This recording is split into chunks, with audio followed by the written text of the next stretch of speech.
inside the ghost villages of Uttarakhand. Last year, the Uttarakhand government set up a migration commission to deal with the issue of its bhootiya villages, or villages where the entire population has moved out. With 700 more added to the list in the last 10 years, the Indian Express visits 3 villages to understand why. Towards October end, as winter sets in the doors of the Himalayas in Uttarakhand, the Kedarnath, Gangotri and Yamunotri deities are carried to temporary shelters in lower altitudes, amidst chanting of mantras and singing of hymns. For centuries, as part of this seasonal migration, along with the deities, people from across the state migrated to temporary shelters called padav, only to return to their homes once the snow melted and the agricultural fields were ready to be tilled. But slowly, over the past few years, as the 6 months of winter would pass and April return, the gods would come back, the people would not. Last year, on one of the several occasions he raised alarm about the migration in the state, Uttarakhand Chief Minister Trivandrum Rawat said, "Our villages are slowly getting vacated. People are leaving the hills permanently for want of better lives. The issue of migration is real. It needs urgent attention." In September last year, the Uttarakhand government formed the padav, or Migration Commission, to study migration in the state over the past 10 years and to offer suggestions to tackle the issue.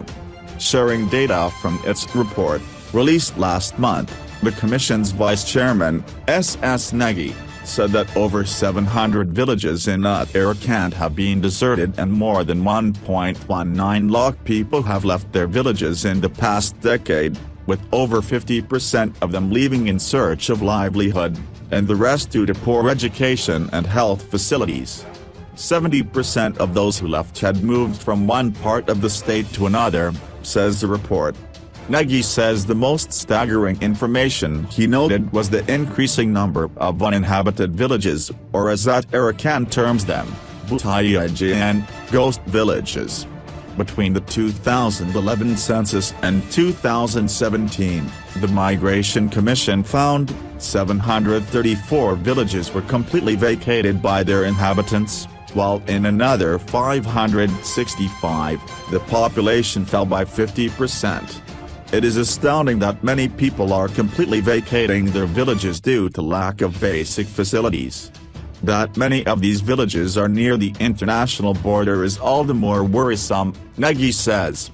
During his 4-day tour of Uttarakhand border villages last year in September to October, Union Home Minister Rajnath Singh too had expressed concern over the migration, calling the people who live there a strategic asset for us. He had also promised a study group of experts to look into the needs of people living near the China border, including infrastructure and livelihood, and increase in funds for the border area development program. Some of that migration is, of course, not unique to Uttarakhand, with hill areas not offering enough opportunities. A lot also has to do with the number of men from the state who join the armed forces. Up to 60,000 people from Uttarakhand are currently in the armed forces, and the state has at least 2 lakh ex-servicemen. In one of the research papers exploring migration from Uttarakhand during the colonial period, Shekhar Pathak, a renowned historian from Uttarakhand, mentions recruitment in the defense sector during the 2 world wars, employment in the survey and forest departments, and the opening up of roads and railway links helped in diluting the idea of these plains as an alien territory. Exposure to the outside dunya world changed the traditional mindset of people. The aspirations of youth, male, shifted from agro-based livelihoods to salary jobs. However, even then, the rate at which Uttarakhand villages are emptying out is worrisome. In the neighboring hill state of Himachal Pradesh, for example, the situation is quite different. The practice of horticulture, floriculture, and off-season vegetable production has resulted in a strong rural economy in Himachal, and migration is much less.